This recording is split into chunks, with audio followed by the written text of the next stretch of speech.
The sci-fi genre has always been one which explores complex philosophical ideas about our existence and our purpose in the universe. For 2 years now, Rick and Morty has been no exception.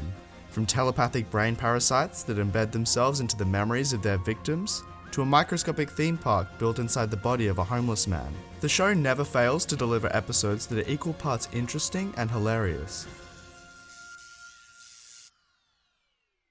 The first thing you'll notice about the series is that it's a parody of Back to the Future, with high school student Morty Smith playing the young, naive Marty McFly character. Are you telling me that you built a time machine out of a DeLorean? Drunken grandfather Rick Sanchez is left to resemble Doc Brown. When this baby hits 88 miles per hour, you're gonna see some serious shit. Both of whom are elderly, experienced, crazy guardians of protecting the fabric of time and space, though it's safe to say that's where the comparison ends. How do you like that? How do you like that? When it comes to Doc Brown, despite also living a long, full life of exploring the outer reaches of time and space, he's still filled with the same level of curiosity and wonderment. He's a man who always strives to discover more, gain more knowledge, and in many ways represents the human spirit, our natural curiosity to understand ourselves and the universe. Contrast this with Rick, lazy, cynical, and depressed.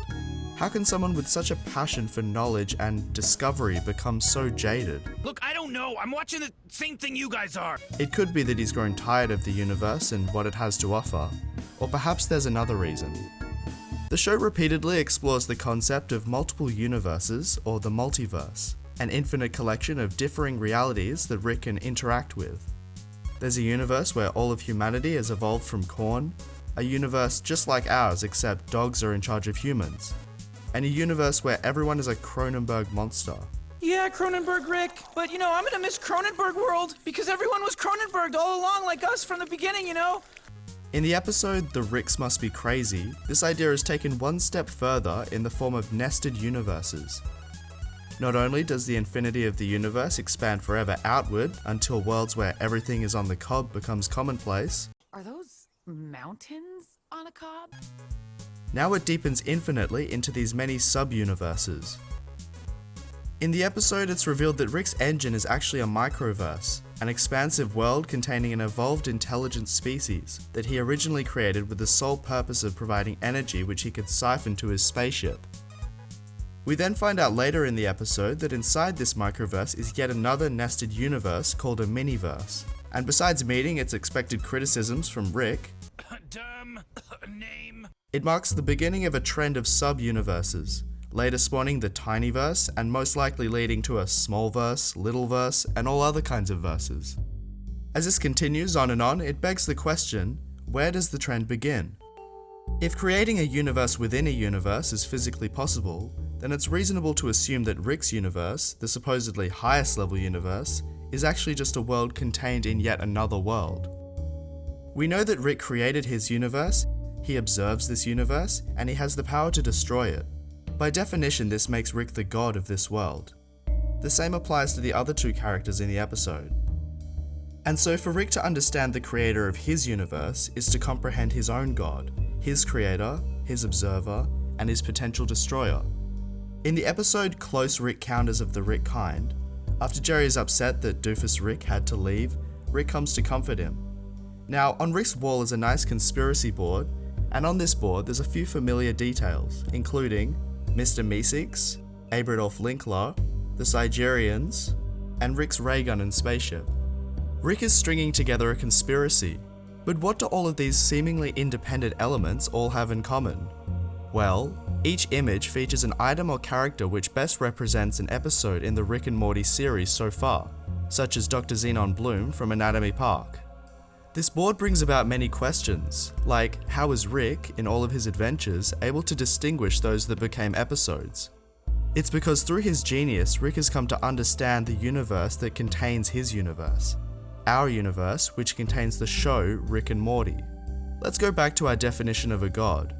The show has a creator, Dan Harmon, and the show has omniscient observers, the viewers, roughly 2 million of us. Every week we all tune in to see Rick living out an adventure for 20 minutes at a time through our TVs, computers, iPhones, watches. Of course we know that we're watching Rick, but the theory is that Rick not only knows that we're watching him, but he knows what will happen if we stop watching him. And that brings us to the topic of the potential destroyer. Let's take it back to The Ricks Must Be Crazy. The episode ends with Rick escaping from Zeep Zanflorp and returning to his own universe once the truth has been spilled. However, rather than destroy the miniverse and start over from scratch, Rick decides to test his engine one last time, and lo and behold, it runs perfectly. Let's see.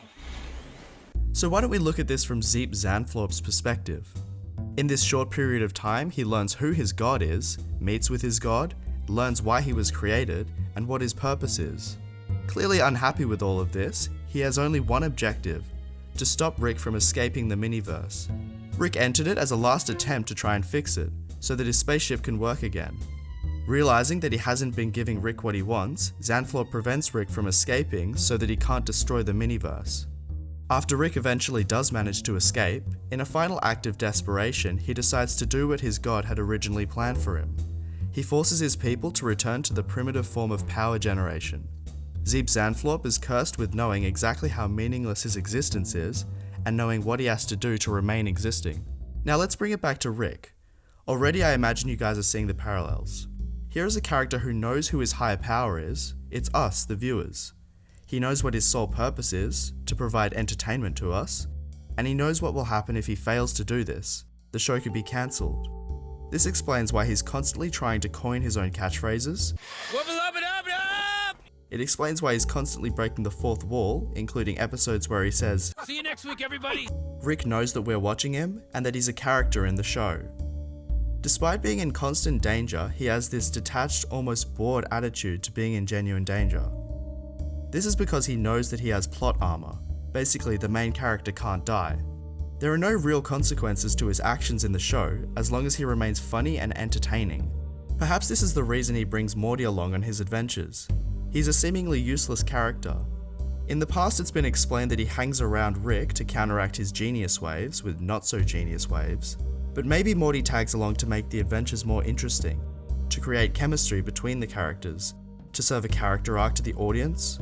Or maybe Morty simply serves as the relatable character, an excuse for Rick to explain all of his scientific experiments in layman terms. My portal gun was hacked remotely, Morty, obviously by the real killer to frame me.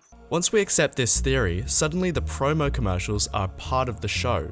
Wake up, Morty, we're in a promo commercial. This isn't real life. You just said it was real He's life. a promotion from Planet Promos. He'll say anything to get you to watch our show. Our show? What are you talking about, No Rick? time. This is Rick speaking in canon with the series. Rick does his best to convey the relevant details of the episode to the viewers, but he isn't entirely certain when the audience is listening. In Close Rick Counters of the Rick Kind, Rick makes a passing comment explaining their change in clothes. Hey, it's a good thing that space outlet had lab coats and your favorite kind of shirt in stock, huh, Morty? Morty responds by saying, Yeah, Rick, I heard you the first time. You don't have to keep saying it over and over. but we, the audience, have only heard him say it once. Clearly Rick has to keep saying certain things enough until they make it into the show.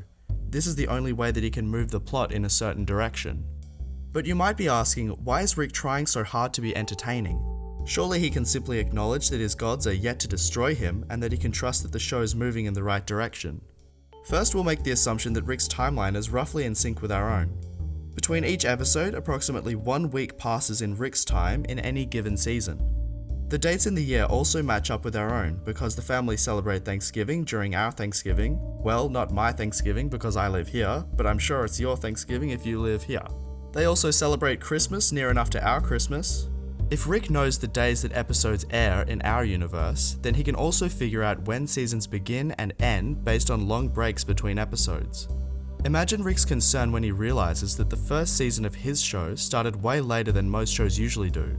These irregular air times are an indication that the show is facing hurdles, that the show is being dragged through production hell. Tune in to Rick and Morty Season 3 in like a year and a half or longer. And herein lies the reason behind Rick's depression. His constant sarcastic commentary, one-liners, catchphrases, and fourth wall breaks are a desperate attempt to stop the show from being cancelled. He's burdened with the knowledge of how his universe could end, and has a direct responsibility in stopping it. He's tried multiple times to commit suicide, but being the main character of the show, this becomes an impossible task.